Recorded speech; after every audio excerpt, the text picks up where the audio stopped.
Salut tout le monde et bienvenue sur ma chaîne pour un nouveau vlog. Nous sommes le samedi 19 mars, nous sommes aux alentours de 17 heures. Je vous prends tard, il est un peu tard. Voilà, mais j'avais pas particulièrement envie de vous prendre plus tôt, puis j'ai eu plein de choses à faire. Je me suis levée tard parce que ça faisait 2 jours que je développais une rhinite allergique. Voilà, rhinite allergique, ce sont des allergies, mais ce sont les symptômes d'un rhume. Sauf que moi, c'est accompagné d'asthme. Voilà, donc c'est pénible quand j'ai ça, quand j'ai une crise. Et heureusement que la ventoline est là. Et du coup, ce qui s'est passé, c'est que cette nuit, j'ai dormi 12 heures parce que j'étais crevée. La veille, je m'étais levée à 4 heures du matin, donc parce que j'ai le nez complètement bouché et tout. Donc bon, bref, sans rentrer dans les détails, même si je le fais un peu. J'étais crevée, j'ai dormi 12 heures. Donc ce matin, je me suis levée, il était 10 heures. Et ensuite, j'ai essayé de faire du montage vidéo du vlog précédent, celui-ci en fait. Donc j'ai commencé le montage. Ensuite, j'ai des messieurs, une entreprise qui est venue pour un devis parce qu'on veut ravaler notre dépendance et refaire la toiture. Donc on verra suivant le devis si on peut se permettre de faire les deux parce qu'une toiture coûte très cher. Heureusement, les mecs nous ont dit que la charpente était bonne, donc il y avait juste à remplacer les tuiles. Donc du coup, ce sera un coût moindre. Voilà, donc on attend le devis et ensuite je vais aller faire mes courses comme d'hab. Je vous montre ce que j'ai acheté pendant mes courses. Ce sera le seul achat du jour que je vous montrerai, mais je suis ravie, je suis trop contente. Donc toujours les maîtres du fantastique, cette semaine c'était le Horla et autres contes de Guy de Maupassant qui est sorti. Je l'attendais avec impatience celui-ci parce que je l'ai lu quand j'avais 10 ans. Et j'avais adoré, ça m'avait fait flipper. Alors évidemment, j'ai le livre que j'ai lu quand j'avais 10 ans dans ma bibliothèque, mais c'est un livre de poche, une vieille édition, pas super joli en plus. Je vais la garder parce que c'est nostalgique, j'avais 10 ans, ça a été en plus le premier livre que j'ai lu par moi-même en dehors de l'école. Évidemment, je lisais des petits livres, mais pas des romans d'adultes. Là, c'en est pas un, c'est plus une nouvelle. Mais j'étais fière d'avoir lu une nouvelle toute seule, sans que ce soit étudié en cours. Et voilà, donc du coup, je suis super contente. Alors pour l'histoire, malheureusement, je m'en souviens plus trop. Je sais qu'il s'agissait d'un homme dans une maison où il se passait d'étranges événements. Voilà, à base d'esprits, de manifestations assez inhabituelles et fantastiques, on va dire. Et c'est une nouvelle qui aborde les troubles psychologiques. Voilà. Et j'avais adoré parce que j'avais flippé. Alors, est-ce que c'était dû à mon âge ou à la nouvelle? Je pense que c'était surtout dû à la nouvelle et au talent de Guy Maupassant, parce que Maupassant est l'un de mes auteurs de classiques préférés, parce que c'est un auteur qui sait nous faire pleurer, nous faire rire et nous faire peur. Et il est brillantissime, déjà un auteur qui arrive à nous procurer ce 3 types d'émotions forcément très talentueux. Et voilà, donc je suis super contente parce que l'édition est super jolie. Et je suis trop contente parce qu'il va rejoindre ma petite collection des maîtres du fantastique, sachant que bien évidemment je ne les collectionne pas tous. Parce qu'il y en a certains qui ne m'intéressent absolument pas, que je n'ai pas du tout envie de lire. Donc j'ai pas envie d'encombrer ma pile à lire de livres que je ne lirai pas, et encore moins ma bibliothèque. Et voilà, mais ça c'était vraiment l'un des livres des maîtres du fantastique que j'attendais le plus, et je suis trop contente. Donc là, c'était mon seul achat de cette semaine. Parce que je dois vous dire que ma bonne résolution de 2022 fonctionne bien. Voilà, des fois j'ai des petits dérapages, mais ça va. Ça fonctionne bien parce que le fait de me dire que j'ai tout le temps d'acheter les livres dont j'ai envie, pourquoi se précipiter? Et surtout qu'en plus, le fait de ne pas les acheter tout de suite, ça me laisse le temps de voir des avis différents et de savoir sur le long terme si j'ai finalement toujours envie de lire ce livre ou pas. Donc ça, c'est une très bonne idée. Voilà, moi je n'achète que les éditions limitées ou les très belles éditions où je sais que dans quelques mois c'est possible que ça n'existe plus. Voilà, donc je fais ça, par contre j'achète. Mais voilà, les livres de poche ou les éditions brochées qui sortent et qui sont pas du tout des éditions limitées, je vois plus l'intérêt de les acheter tout de suite. Je les mets sur ma wishlist et puis on verra pour les acheter dans quelques mois. Voilà, voilà, et ça marche du coup plutôt bien parce que ouais, avant c'était des achats vraiment très compulsifs. Alors parce que évidemment ça me fait super plaisir d'acheter des livres, hein. C'est un plaisir que d'acheter aussi, donc ça fait partie du game. Mais voilà, là ça me fait économiser des sous. Donc des petits points lecture. Enfin, un qui est malheureusement un abandon. Le tatoueur d'Auschwitz de Heather Morris aux éditions J'ai lu. J'avais très très envie de le lire. J'avais aussi assez peur parce que c'est un roman tiré d'une histoire vraie, mais qui est romancé. Et moi qui ai eu l'habitude de lire dans ma jeunesse, dans mon adolescence, énormément de récits et témoignages sur les camps de concentration, j'avais peur qu'au niveau du cadre, ça colle pas avec ce que j'avais, avec l'atmosphère des livres que j'avais l'habitude de lire et que ça me bloque. Et malheureusement, c'est exactement ce qui s'est produit. Donc en fait, dans cette histoire, on va suivre Lael. Elle va être déportée dans un camp, donc celui d'Auschwitz. Et là-bas, comme c'est quelqu'un qui va très vite être perçu comme quelqu'un de solide, physiquement et mentalement, il va facilement se trouver le job de tatoueur. Donc à savoir qu'il va devoir tatouer tous les arrivants qui arrivent dans le camp ou dans d'autres camps, puisqu'en fait il se déplace dans d'autres camps pour faire son boulot de tatoueur. Et il va faire ça toute la journée, il va tatouer des avant-bras avec les matricules. Hein. Vous savez, quand un déporté arrive dans un camp, il est tatoué d'un matricule sur l'avant-bras. C'est comme ça qu'on les identifie. Et ce job va lui permettre d'avoir un certain petit confort dans les camps, hein, si tant est qu'on puisse avoir un certain confort dans les camps de la mort. Hein. Et un jour, pendant qu'il fait son job, il va tomber amoureux d'une déportée qu'il va tatouer. Et ça va être réciproque, et c'est une évidence, c'est le coup de foudre, et ils s'aiment. C'est là où j'ai un souci. C'est qu'en fait, j'ai fait des recherches, parce qu'il y avait quelque chose qui me gênait sans que je puisse véritablement l'identifier. Donc j'ai fait des recherches et j'ai compris ce qui me gênait. L'autrice apparemment a passé 3 ans à questionner cet ancien déporté, Lael, qui raconte son histoire. Donc en plus 3 ans d'interrogatoire, donc ça veut dire que vraiment elle a fait un beau travail de retranscription, on va dire. Donc elle s'est appliquée à bien retranscrire l'histoire d'amour entre les deux protagonistes. Voilà, donc ça c'est véridique. Sauf que ce récit a créé une polémique, déjà au niveau de sa couverture, hein, deux mains qui se tiennent sur la couverture, déjà ça a créé une polémique lors de la sortie du livre, parce que c'est pas, pour les gens c'est pas cohérent avec ce qui se passait dans les camps de concentration en fait. Mais dans les recherches que j'ai faites, j'ai appris que il y avait des erreurs au niveau des faits historiques. Ça déjà, ça me dérange qu'il y ait des erreurs au niveau des faits historiques. Mais en fait, ce qui m'a le plus dérangé, et c'est pour ça que j'ai abandonné ma lecture, c'est que c'est un livre qui se lit bien, il n'y a pas de souci là-dessus. Ce qui m'a fait abandonner le livre, c'est qu'en fait, on décrit en fait ce camp, pas comme un camp de vacances, mais il y a beaucoup de noirceur et d'atrocités qui ont été retirées. Et si vous voulez, vous lisez un récit où oui, ils sont dans un camp de concentration, oui, c'est dur, etc. Mais vous n'avez pas l'impression non plus que c'est le goulag. Donc ça m'a gênée. Je vous donne un exemple, par exemple.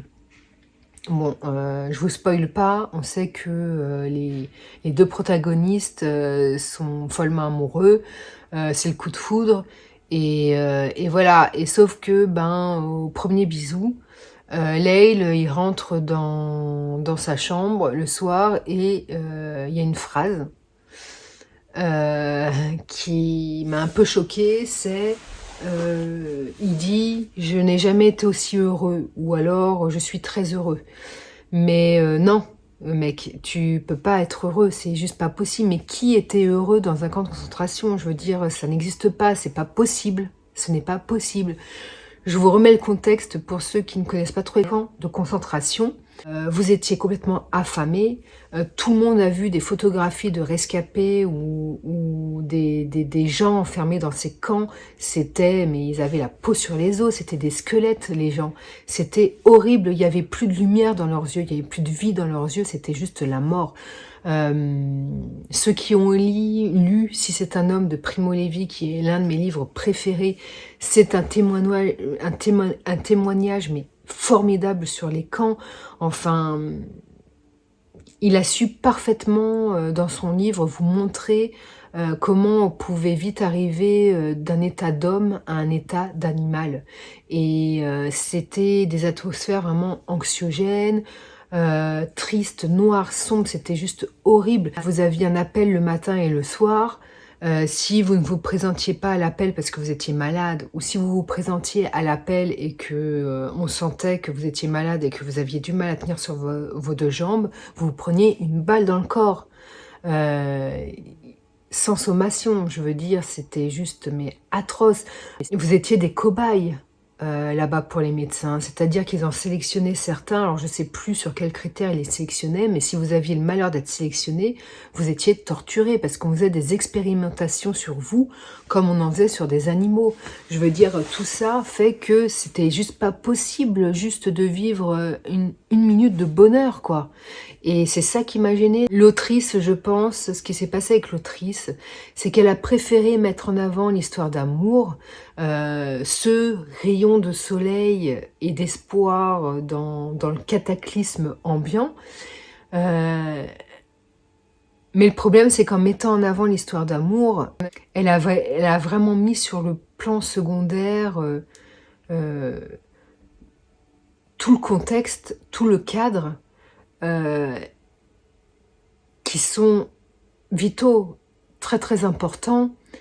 Et du coup, ça a rendu une autre atmosphère au bouquin, c'est-à-dire que vous êtes passé d'un cadre horrible, apocalyptique, morbide, anxiogène, très noir, très sombre, à un cadre oh bah c'est un peu dur ce qu'on vit là-bas, mais c'est pas non plus si terrible que ça, hein, je fais du trafic de médoc, je fais du trafic de bouffe, voilà, je récupère des bijoux sur la rescapée, je fais du trafic comme ça me permet de manger du chocolat. J'ai ma petite histoire d'amour avec une femme que j'adore, que je vois tous les dimanches, on se donne rendez-vous quelque part, bref, dans un coin secret. Je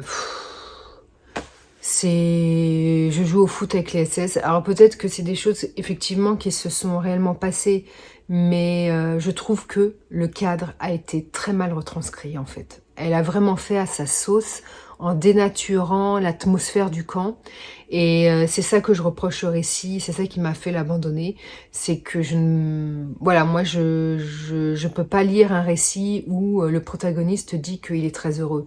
Alors qu'il est en camp de concentration.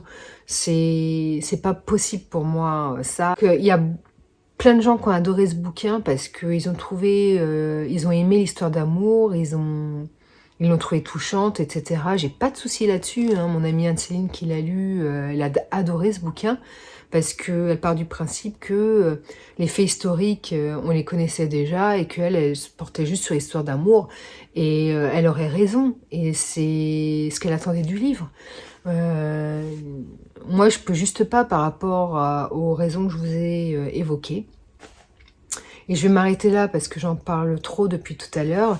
Mais voilà, je peux pas lire un livre dans lequel un protagoniste va vous dire qu'il est très heureux. Non, non, non, non. Je... Ça a beau être... voilà, il y a un contexte historique, mais bon, l'autrice a pris le parti de, de romancer. Elle fait ce qu'elle veut finalement. Elle fait ce qu'elle veut. Si elle veut être plus portée sur l'histoire d'amour que sur le contexte, il n'y a pas de souci. Mais il ne faut... Enfin, moi, je n'accepte pas qu'elle ait dénaturé le cadre. Voilà, tout simplement. Et du coup, bah, j'ai abandonné ma lecture à la page 154, donc il va partir sur mon Vinted. Voilà. Et ma deuxième lecture à vous présenter aujourd'hui, la bande dessinée Frankenstein de Mary Shelley, donc qui a été illustrée par Georges Bess. Je ne connaissais pas cet illustrateur, oui, parce qu'il n'existe pas que Benjamin Lacombe au monde, hein, il y a aussi d'autres illustrateurs très doués. Alors, j'ai adoré les illustrations qui sont... Le noir est très appuyé, c'est très sombre, très noir. Mais j'ai vraiment adoré. Donc vous voyez la représentation de Frankenstein, enfin du monstre, dans la bande dessinée. Voilà, il est comme ça. J'ai trouvé ça chouette. Au niveau illustration, ça m'a bien plu. Bah, l'histoire, je la connaissais déjà, mais j'ai aimé la redécouvrir de manière graphique. Alors, cette bande dessinée rentrait dans le cadre du challenge de Nina Quill, donc le challenge Romantessi. Il fallait lire un graphique. Et là, il rentrait dans le challenge parce que ben c'est du fantastique. Et il y a une histoire d'amour à l'intérieur. J'ai très envie de relire le roman parce que vraiment, il y a une très chouette réflexion sur l'humain. Ça fait beaucoup réfléchir sur l'humain. Et voilà, et ça raconte l'histoire de Frankenstein, qui est un scientifique. À la base, c'est pas le monstre, c'est le père, celui qui a créé Frankenstein, le monstre. Et Frankenstein, donc, qui est un scientifique, veut affronter la mort, et pour ça, en fait, il veut redonner vie à des morts. Il veut créer de nouveau la vie après la mort. Et ce qu'il va faire, c'est qu'il va mettre sa santé, des heures et des heures à réussir à trouver la potion magique qui va faire que un mort va pouvoir ressusciter. Mais pour ça, il va faire des expériences et il va récupérer des morts, donc qui sont enterrés, donc il va les déterrer. Il va déterrer différents morts et il va les reconstituer. Donc par exemple, il va prendre un bras sur un mort, sur le deuxième mort, il va prendre une jambe, etc. Il va récupérer différents organes pour finalement ne constituer plus qu'un seul être qu'il va essayer de ramener à la vie et qui va réussir à ramener à la vie. Mais dans quel état physique? C'est un monstre qui va être du coup rejeté par tout le monde et qui va sombrer dans la solitude. Parce que ce scientifique, en fait, qui n'est pas méchant du tout, il était obsédé par l'idée du succès, d'être un scientifique reconnu, et par cette névrose par rapport à la vie qui devait ressusciter. Donc il s'est axé sur le matériel, mais pas sur l'humain. À savoir qu'il ne s'est posé aucune question sur quel allait être ce monstre en fait. Comment est-il se comporter, quel allait être son caractère. Et c'est là-dedans que réside l'histoire de Frankenstein en fait. Et c'est une très belle réflexion sur l'humain. Vraiment, vraiment, vraiment un roman qui amène une vraie réflexion là-dessus. Et une réflexion de bon sens. Et c'est pour ça aussi que j'adore ce roman, parce que il est addictif, c'est un page-turner, enfin en tout cas quand je l'ai lu quand j'étais ado c'était ça. Et voilà, avec cette réflexion en arrière-fond. Alors juste un truc, c'est que la fin de cette bande dessinée, j'ai pas l'impression qu'elle soit la même que dans le roman. Dites-moi. Bon, je pense pas qu'il y en ait beaucoup d'entre vous qui ayez lu cette bande dessinée, parce qu'on n'en parle pas forcément. Moi je suis tombée dessus par hasard en faisant des recherches et j'ai voulu la lire. Mais voilà, sait-on jamais. Ouais, parce que j'ai vu le film et il me semblait que la fin du film était la même que celle du roman. Sinon, ça m'aurait marqué, je me serais posé des questions. Mais là, c'est pas du tout la même fin, parce que je me souviens très bien de la fin du film. Si je me souviens pas de celle du roman, je me souviens de celle du film. Et c'est pas la même. Mais bon, c'est une femme qui me convient parfaitement. Puis j'ai même envie de vous dire, si c'est pas la même fin, bah c'est pas grave, parce que je redécouvre l'œuvre, mais d'une certaine autre manière. Mais à mon avis, je suis dans l'erreur. Je pense que c'est le film qui n'avait pas la même fin que le roman. Parce que là, le nom de Mary Shelley est bien indiqué sur la bande dessinée.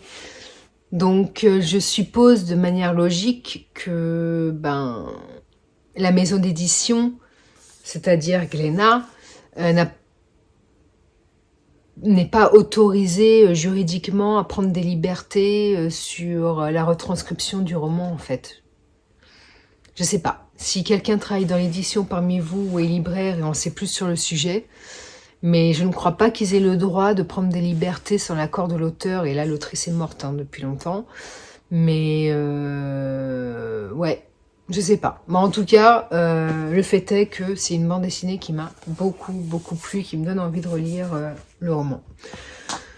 Donc c'est tout.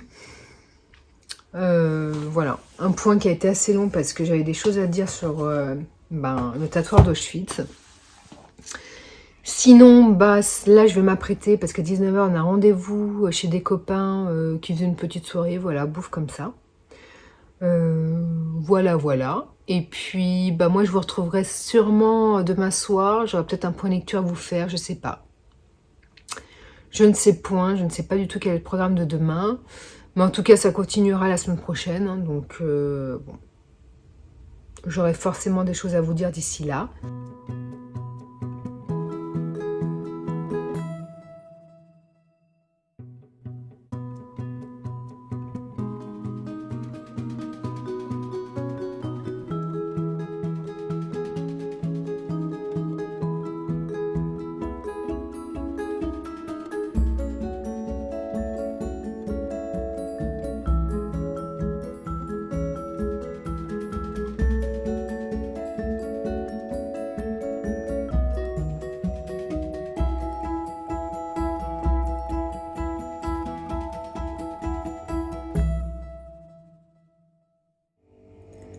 Nous sommes le samedi 26 mars, il est 16h30. Je vous ai pas pris cette semaine, je voulais vous prendre cette semaine le soir, exceptionnellement, parce que les jours commencent à rallonger. Et je me disais, il fait moins noir, j'avais fini une lecture que je voulais vous présenter, et j'ai pas du tout le temps finalement, donc je vous reprends que maintenant. Qu'est-ce que j'ai fait cette semaine? Je suis allée travailler, hein. Voilà, donc rien de spécial à raconter. Ce matin, nous sommes allés à Leroy Merlin parce qu'on avait des plantes à acheter pour le jardin, comme toute nouvelle saison qui commence. Voilà. Et parce que mon conjoint adore jardiner, s'est découvert une nouvelle passion avec ça. Donc tant mieux parce que moi je déteste. J'adore profiter de mon jardin et des fleurs qu'il y a dedans, mais je n'aime pas les gérer en fait. Et puis j'ai pas du tout la main verte. Voilà, donc je voulais vous présenter des lectures que j'avais terminées. Où c'est que j'ai mis le bouquin? Il était sur mes genoux, mais c'était pas grave. La Dame aux camélias d'Alexandre Dumas, le fils, pas le père, aux éditions Hauteville. L'objet livre qui est magnifique, hein, comme je vous l'ai dit récemment. Je commence à bien me porter sur ces bouquins-là, sur ces éditions-là que je trouve magnifiques. Et j'aimerais en faire la collection, mais pas de tous, parce que certains ne m'intéresseront pas. Et même quand ce ne sont pas des éditions cartonnées comme celle-ci, les éditions brochées avec les couvertures souples sont somptueuses, brillantes, elles sont magnifiques. Donc je m'intéresse de plus en plus à leur sortie livresse pour voir ce qui pourrait m'intéresser, parce que l'objet livre est magnifique et je suis très portée sur l'objet livre, je vous le rappelle.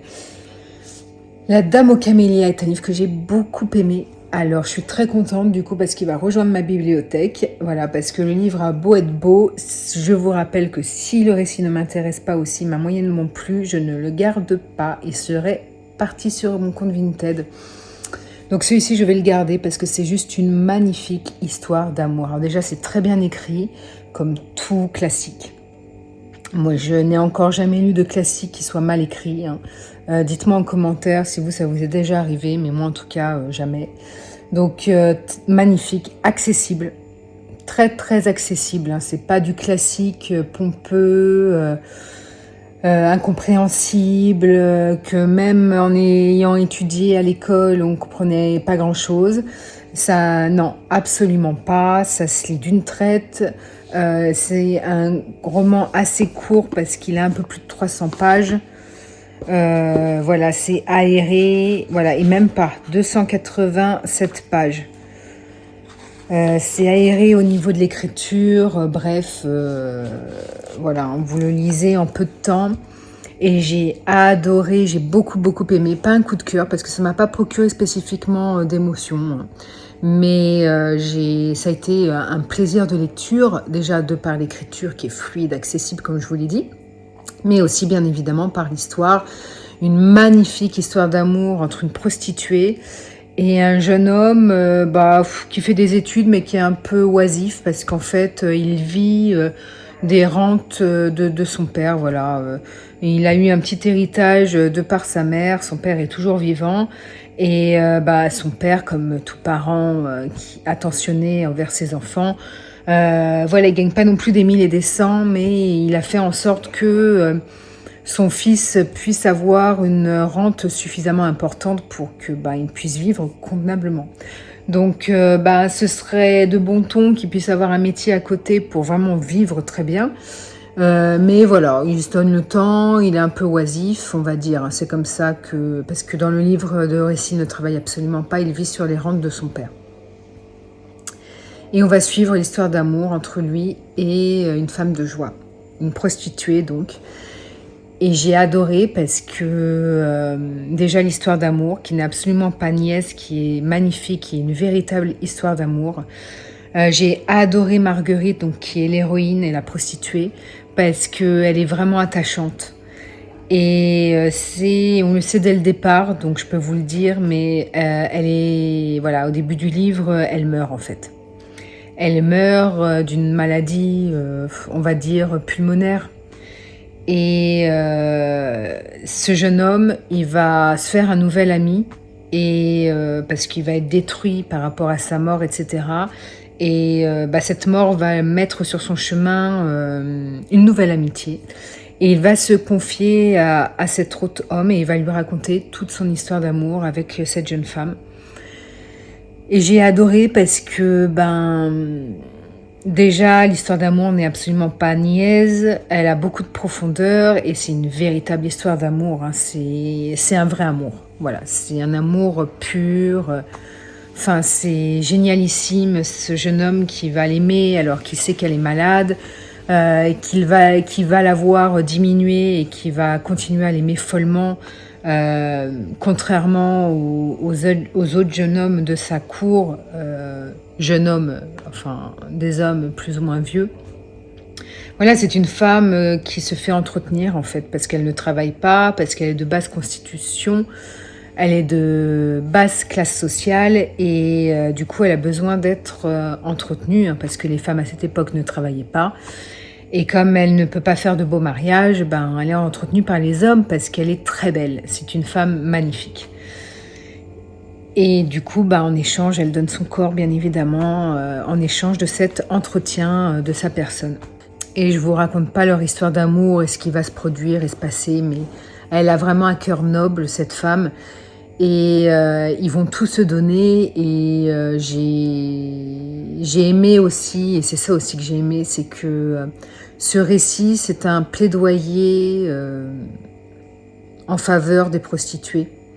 Il n'y a pas aucun jugement n'en découle. Alors c'est-à-dire que de part de l'auteur, hein, je parle, c'est-à-dire que vous avez des personnages dans ce livre qui sont bien évidemment dans le jugement parce que c'était une société, et ça l'est toujours, on est une société très portée sur l'image.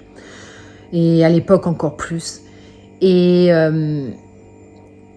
c'est vraiment génial parce que c'est un plaidoyer pour la prostituée dans le sens où Il n'y a aucun jugement de la part de l'auteur, sauf, je rappelle, des personnages de l'histoire, certains persos de l'histoire, mais pas de l'auteur lui-même. Et j'ai adoré parce que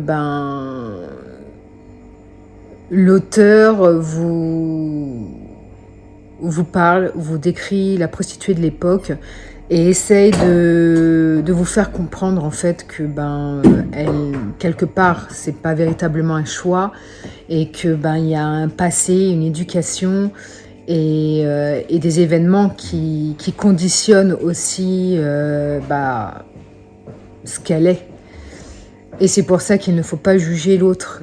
Et j'ai aimé cette morale, vraiment. Donc un livre avec beaucoup de profondeur, une image positive de la prostituée, enfin positive entre guillemets, c'est-à-dire sans jugement. Et vraiment pour l'époque, avoir cette ouverture d'esprit, pour un auteur, je pense que ça devait être très rare. Parce que moi, j'ai rarement lu des livres, des classiques, avec une image de la prostituée un peu valorisée, parce que vraiment, Alexandre Dumas fils a vraiment mis en avant les valeurs de Marguerite, son bon caractère, et j'ai trouvé ça vraiment génial. Donc vraiment un livre que j'ai adoré. Ensuite, j'ai terminé le tome 2 de Moriarty. Alors ça, c'est un manga que j'ai terminé la semaine dernière, week-end dernier. J'aime vraiment, vraiment beaucoup ce manga, donc je vous en ai déjà parlé quand j'ai lu le tome 1. Et j'adore parce qu'en fait, c'est super bien construit, c'est profond parce qu'il y a une description de la société d'un point de vue économique et point de vue aussi des classes sociales, hein, puisqu'on suit Moriarty, donc, qui est l'ennemi juré de Sherlock Holmes dans les romans. Et donc on voit, c'est à travers ses yeux en fait que se déroulent les histoires, donc ça change de Sherlock Holmes. Dans ce tome-ci, on fait la connaissance de Sherlock Holmes. Voilà, je ne savais pas qu'on allait le voir dans ce manga, mais en fait si, puis ça me paraît somme toute logique. Alors je ne connais pas Sherlock Holmes, je n'ai jamais lu aucun des romans, vu aucun film, aucune série. J'ai le chien de Baskerville, je crois que ça s'appelle comme ça, dans ma pile à lire. Je me dis que ce serait peut-être bien que je l'en sorte pour découvrir un peu le personnage, pour voir si dans ce manga la personnalité est respectée, pareil que dans les romans, je ne sais pas. Mais voilà, ce serait bien que je m'en préoccupe et que j'essaye de le découvrir de par les romans. Et j'aime parce qu'en fait, Moriarty, c'est un bourgeois. Et il n'aime pas le système de caste sociale, ça le fait gerber en fait, pour parler clairement, parce qu'il part du principe que personne ne choisit sa condition, on est riche ou on est pauvre, et voilà, ça le débecte complètement, parce que suivant dans quel milieu vous êtes né, bourgeois ou pauvre, c'est ça qui va avoir une incidence sur toute votre vie. Donc même si vous naissez intelligent, brillant, mais que vous êtes pauvre, vous ne serez jamais personne dans la vie. Et ça, c'est quelque chose qui le dégoûte profondément. Et ce qu'il veut, c'est quelqu'un d'idéaliste, d'utopique.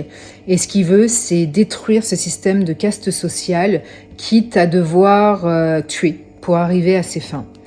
Et donc déjà, vous avez des meurtres, hein, vous avez une intrigue vraiment rondement menée par rapport à ça, mais vous avez aussi un contexte social, de l'Angleterre de l'époque. Et je trouve ça vraiment passionnant, c'est prenant, et puis vous avez tous les ingrédients pour en faire un manga vraiment addictif, hein, pour ainsi dire. Donc tome 2 terminé, et j'ai hâte de lire les autres volumes. Moi, c'était tout ce que j'avais à vous dire pour le moment. Donc, ce qui va se passer, c'est que là, j'ai encore des choses à faire pour la maison. J'aimerais bien pouvoir lire un manga. Aujourd'hui, j'aurais bien aimé lire le volume 10 de l'Attaque des Titans, parce qu'en fait, le 12e volume de l'édition Colossale est sorti, et c'est le dernier volume. La saga est terminée. Donc là, j'aimerais bien lire le tome 10, mais bon, je pense que j'ai peu de chance de le finir ce week-end. Ensuite, il me restera le tome 11 que j'ai dans ma pile à lire et il me manquera plus que d'acheter le tome 12 que je vais acheter là d'ici fin de mois. Et j'aimerais les lire vite pour clôturer cette saga. J'aime bien clôturer les sagas, je trouve ça très satisfaisant. Voilà, donc j'aimerais bien lire ça aujourd'hui. Sinon, je ne l'ai pas avec moi là, il faudrait que je vous le montre, mais bon, je vous en parlerai quand je l'aurai terminé. Je suis actuellement une lecture commune. Avec ma copine Olivia, on est en train de lire un Virginie Grimaldi dont je ne sais plus le titre. Donc je pense que je vous dirai le nom demain. Et pareil, en parallèle, je suis en train de lire le volume 3 d'Anne de Green Gables que j'adore, je préfère au tome 2. Même si le tome 1 reste mon préféré. Voilà pour mes lectures en cours, terminées.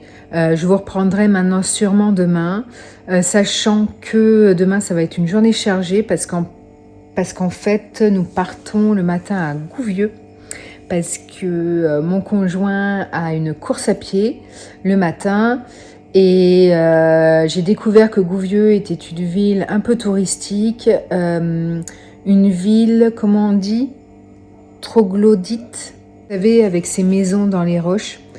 De toute façon, je vais vous filmer ça. Hein. J'espère que je serai dans ce coin-là. Je ne sais pas si la ville est petite ou grande, si j'aurai le temps. Parce qu'en fait, ce qui se passe, c'est que j'accompagne mon chéri. Il va courir et pendant qu'il court, moi, je vais me promener avec Pimous pour visiter un peu la ville parce que j'adore ça. Donc, je vous filmerai certains trucs. J'espère que je verrai des choses intéressantes et j'aimerais bien voir ces petites maisons dans les roches. Voilà, donc on se lève à 6h demain matin pour partir à 7h. En fait, on doit partir à 7h, mais il sera à 6h. Enfin, on dort 1 heure de moins. Non, voilà, c'est ça. On dort 1 heure de moins, donc quand il sera 7h, il sera 8h. Donc en fait, il faut qu'on se réveille à 6h en sachant qu'il sera 7h, parce qu'on a rendez-vous avec les autres pour faire le chemin, le trajet. Et donc ça va être une longue journée. Normalement, on n'est pas censé rentrer tard, on est censé pique-niquer là-bas, mais pas rentrer tard. Donc suivant l'heure à laquelle je rentre, je ne sais pas ce que je ferai ensuite. Est-ce que je pourrais continuer mes lectures? Je ne sais pas du tout. Donc je vous en dirai plus demain. En tout cas, je vous laisserai avec des petits clips de cette jolie ville apparemment qui est Gouvieux. Et sur ce, je vous dis à demain sûrement. Bisous.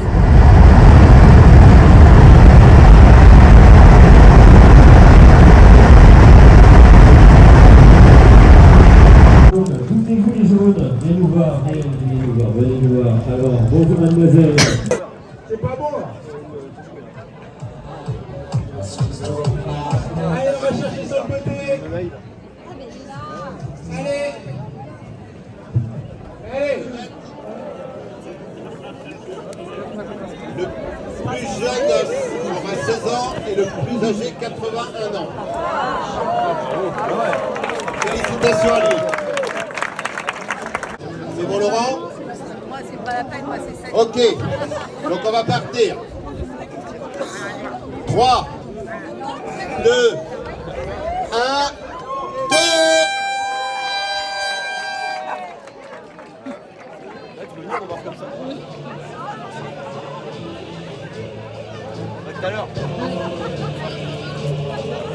Allez Alexandra.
Allez, allez.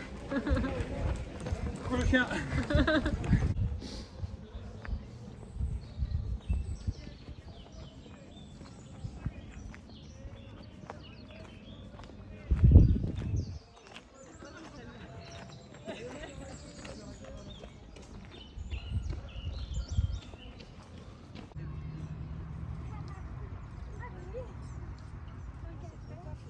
On est bien là. Ouais. Je vais me lâcher le chien dans la cour. Salut Caro, ça va? Tu as bien couru, je te félicite pour tes 15 km Caro. Ah oui, je suis fière de moi. C'est le 11 mai. C'est pas ça. Alors ouais, c'est sur l'amplitude large alors. Re tout le monde, nous sommes le dimanche 26 mars, 27 mars. Je crois qu'on est le dimanche 26 mars, je sais plus. Il est 18h30. Je n'ai pas réussi à lire depuis que je vous ai pris hier. Vous avez vu, j'ai des couleurs. Hein. J'ai pris le soleil aujourd'hui. Donc comme je vous disais, hier j'ai eu une longue journée. J'ai lu quelques pages de l'Attaque des Titans, mais pas plus parce que j'ai eu plein de choses à faire. Et aujourd'hui, nous sommes partis. On s'est levé ce matin, il était 6h30. Comme on a changé d'heure, il aurait dû être 5h30 en fait. Donc on s'est levé à 5h30. Ça piquait et nous sommes partis à Gouvieux. Donc Gouvieux, c'est à 1h, 50 minutes si ça roule bien de chez nous. Et voilà, on a passé une super journée. Donc mon conjoint a fait son trail. Il a mis 1h22 pour faire 15 km et il est arrivé 120e sur 350, je crois. Ou 150e sur 350. Mais bon, voilà, il était dans la première moitié. Et il est super content de lui, surtout qu'il avait une faim de crève et que voilà, c'est lui qui baille derrière si vous l'entendez.